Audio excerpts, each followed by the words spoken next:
Hello, everyone. This morning, we will explore the evolutionary process and the inner child and the healing journey as well. And today, we will embark on a transformative exploration of emotional wounds, inner child healing, and personal growth. During this workshop, we will understand the formation of childhood wounds, their impact on adult life, and the importance of the self-awareness and discovery journey. I am Maria, and I'm a researcher, therapist, relational coach, and I'm the founder of Psychoenergetic Work.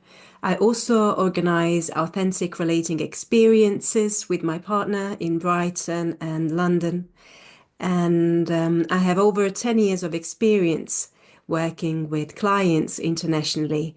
I've helped many people understand and overcome relational dysfunctions, people that may facing expressive challenges, promoting emotional regulation and deeper self-awareness. We're going to start looking at the formation of emotional wounds.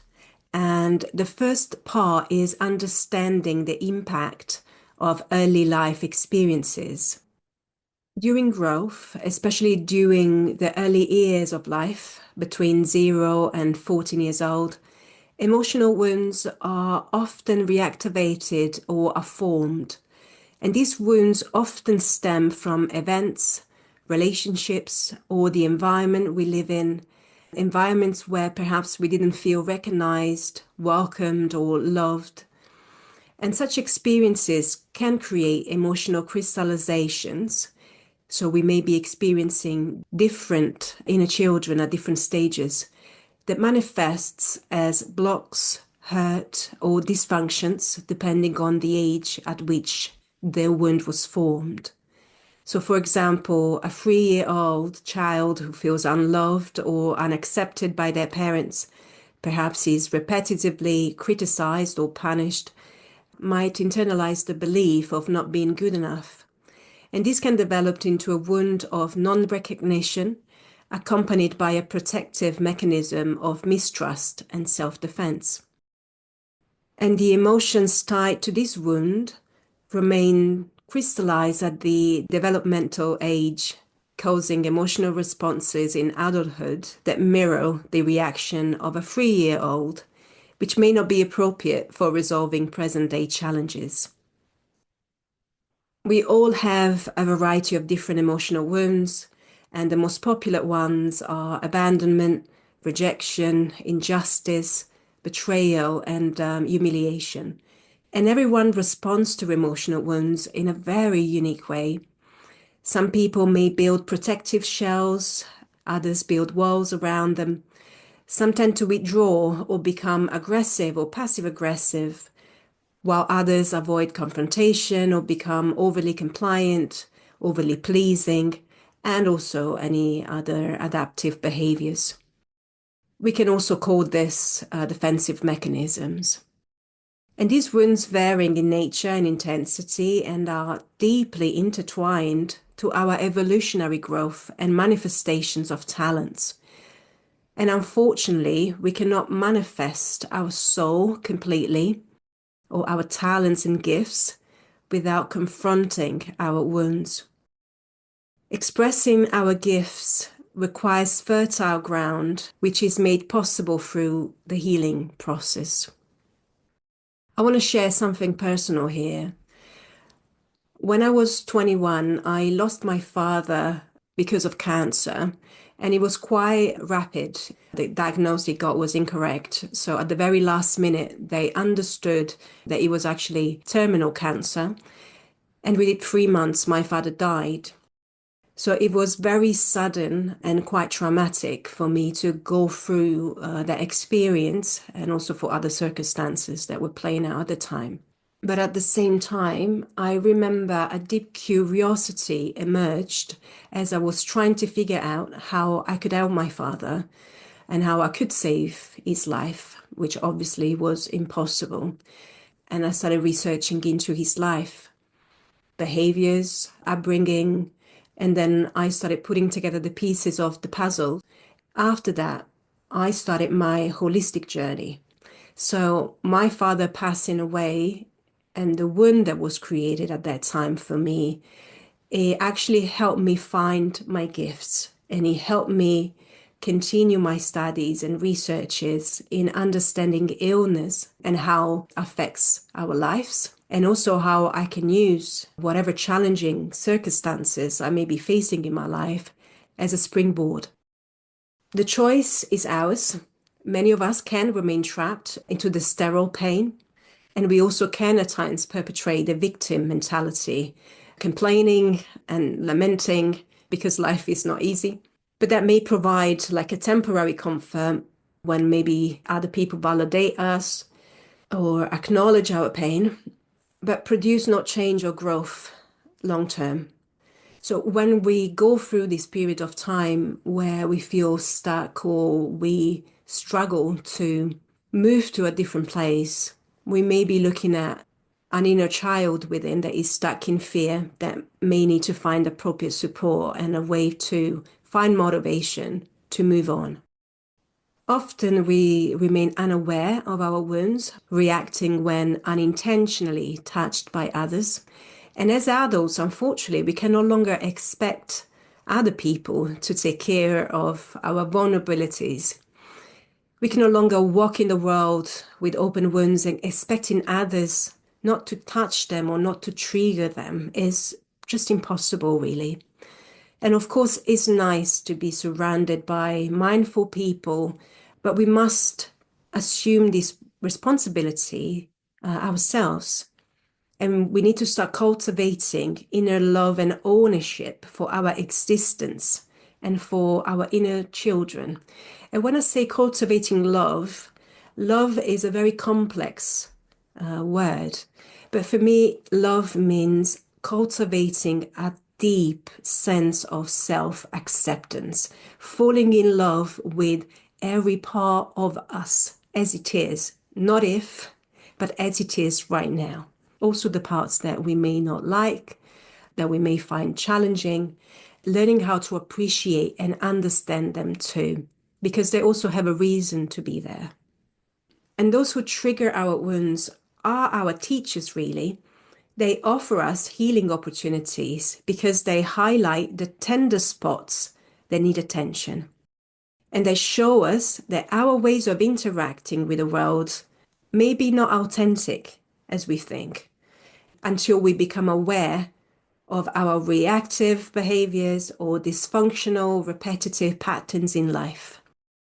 So when someone triggers your wounds or triggers you on whatever level, try to go a little bit deeper than that. Sit with that feeling, understanding what is it that feels so exposed? What is it that is making me upset? Where this feeling come from? And taking the opportunity there if it's appropriate, and to explore that trigger with curiosity and openness. I've worked with many people in these years, but I also noticed that in myself, when we have suffered deeply and we've been through very challenging experiences in life, pain can lead to withdrawing from life itself, wanting to protect and to stay safe, remain stuck in a state of inactivity because we worry that putting ourselves in the world again may trigger other painful experiences in life, which is unavoidable, really. So, however, avoiding pain also means shutting ourselves off from love and from growth. Life is about growing.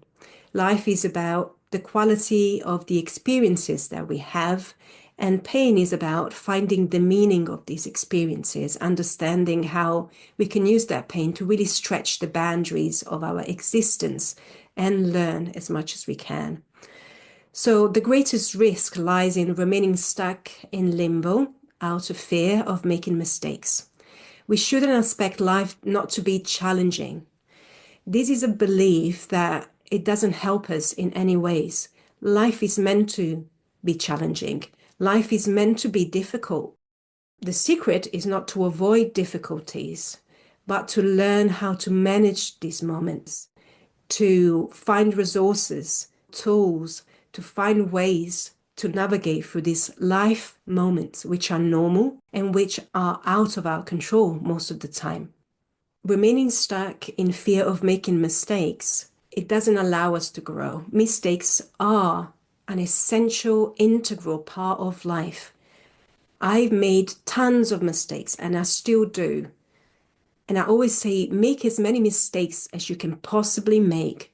As for feedback, don't run away from it. Don't be afraid of people giving you constructive criticism, because this is how we manage to adjust and learn and become better at things. And experiencing life, errors included, is far better than stagnation and doing nothing about it.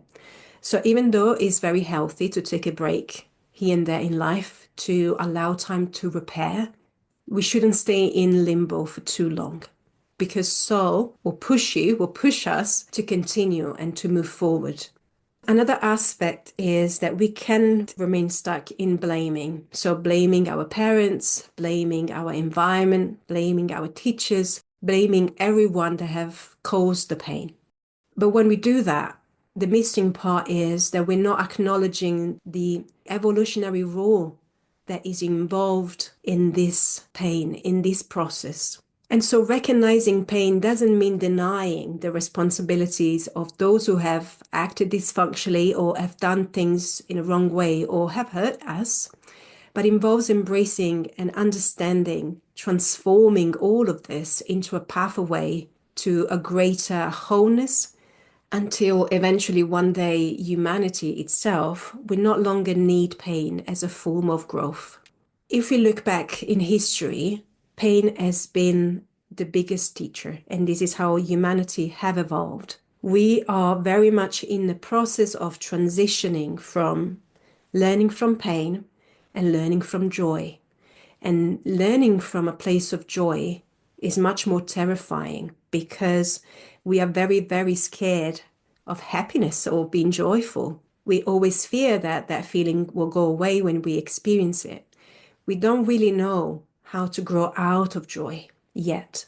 So for the next generation, the task will be to learn how to do that. But still now, we are growing through painful experiences or challenges that life presents. So going back to the inner child, our wounded inner child remind us that growth requires sacrifice, which means to make sacred, and requires attention and non-conditioned love for who we are. So developing the acceptance of who we are as we are, and understanding why we are here and what we bring into this world. And it's very easy to love ourselves, but also other people when everything is going well, everything is flowing.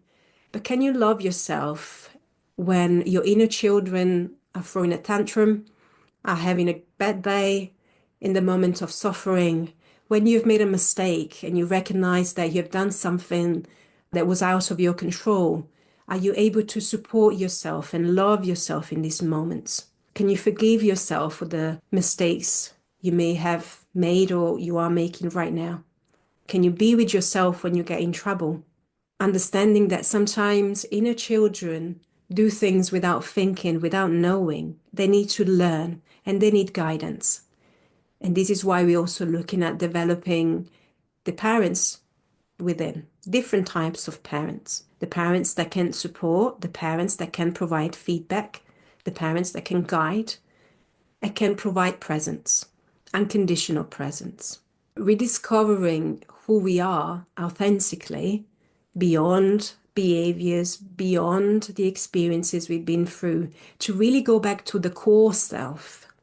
We need courage, the courage to challenge the whole habits, dysfunctional habits or coping strategies or mechanism, and also our critical thoughts.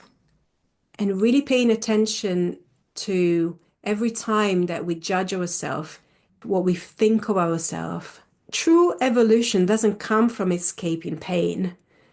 It comes from learn how to transform pain, a little bit like an alchemist, being able to extrapolate the gold from the pain that we go through.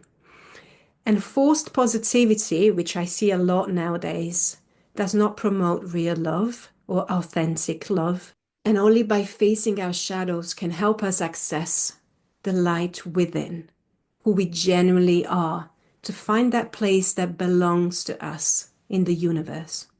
Healing means sitting with our pain without distraction, descending into our depths and appreciating their depths and value, and to enrich both our community and humanity.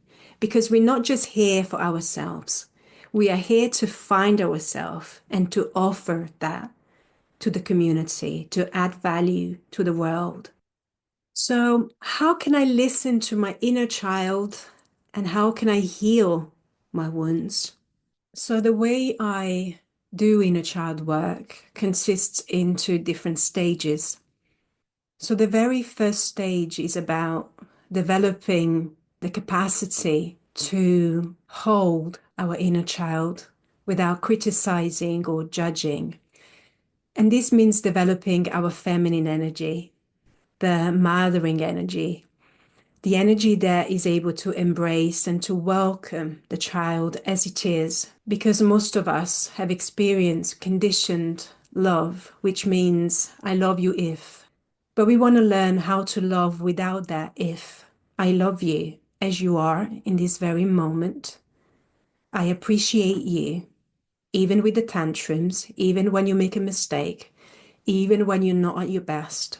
And that requires an element of softening, embracing, accepting, and really mothering that child that has been struggling so much to be accepted unconditionally.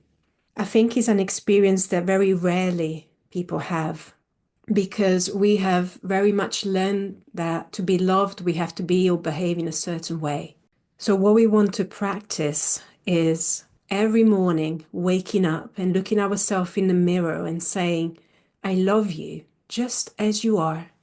And when we feel that we are able to just hold that child without if and without resistances, then we can move into the second part of the healing, which is developing the masculine aspect of the self, which is more practical. And the masculine part offers guidance, offers reassurance, and says, I'm here for you. What do you need? What can I do for you?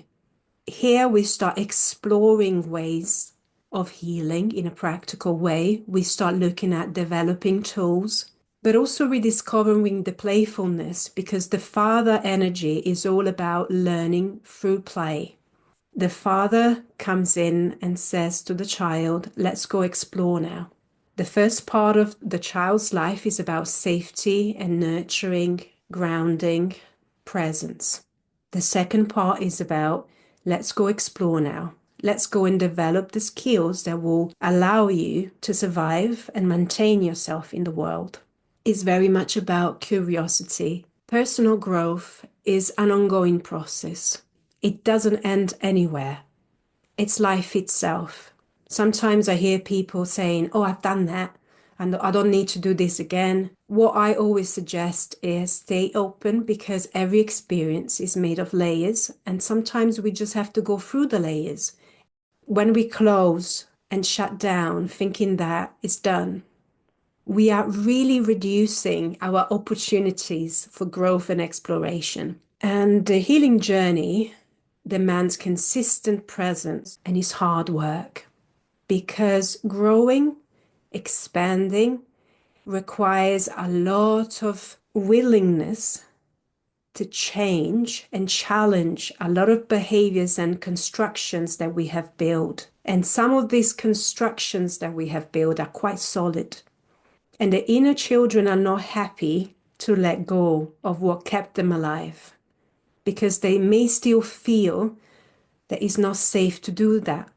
So we have to do a lot of work in making them feel safe and negotiating with the inner child. What are the elements that are part of the journey and what we need to develop through this journey? So, number one is self-awareness.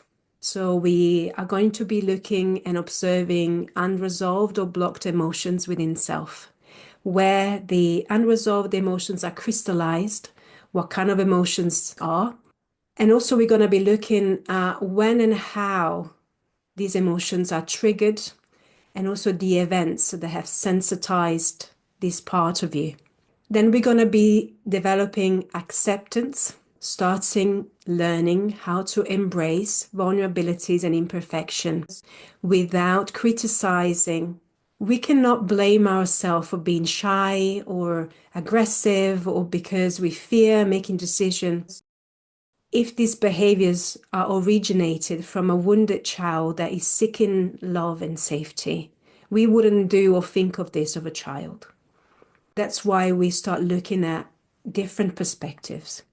And then we're going to start an inner dialogue because we are made of parts, and sometimes these parts may feel or think differently from each other. By loving, observing our inner child, we bring it to conscious awareness, and this prevents us to react unconsciously. We are no longer act by the inner children, but we learn how to contain them. And also we learn how to negotiate. Then we're going to start looking at self-control, engaging in dialogue with your inner child, reassuring it of your adult ability to protect and care for them, but also learn how to restrain reactive behaviors that feel beyond control. So as we go, we're going to start disciplining the child in a good, healthy, and congruent way, because children do need discipline, and that helps them learn how to be part of a healthy society, understanding their boundaries, understanding their limits. And as we go, we're going to start transforming fear into trust.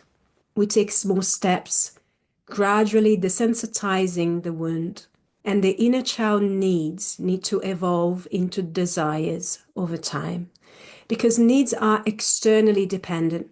We attach to people because we think they can fulfill our needs in some ways. And this is what we learn when we are children. We have to attach to our parents or carers because we need to survive. And we continue to do that in our relationships. And that's okay. But we also want to learn how to evolve into desiring things. And desires stem from within and are independent of others' approval or presence. And desires brings in an element of choosing. I choose to have this experience. I don't need this experience. I don't have any secondary gain to fulfill, but I choose to be here. I choose to do this. And stuck inner children hold vast amounts of energy. People suffering from chronic fatigue often feel revitalized after recognizing and freeing these aspects of the self. And this energy, once drained by impulsive reaction of fear, becomes then available for facing life challenges with awareness and courage. And the last thing is, this is not something you can do on your own. You want to be guided from someone that is able to support you and hold you and guide you through the process, because the risk is you're just going to stick with the things you think are right and you don't get to be challenged by an external perspective. This is the end of this workshop, and I really hope you have found this useful. And thanks for listening. Enjoy the rest of your day.